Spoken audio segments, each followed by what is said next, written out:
1 peso na aking nabili sa halagang 2,000 pesos mga ka-all coin buyer. Ito nga po pala yung 1 peso na year 2005 at nabili ko nga po ito sa halagang 2,000 pesos. Baka meron din kayo nito, mag-message po kayo sa akin. Kung interesado ka po dito, unawain niyo pong maigi ang video.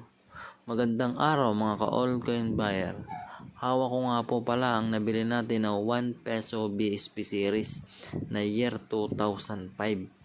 Nabili po natin to sa isa nating follower na nagpadala ng kanyang message sa ating messenger o sa ating FB page.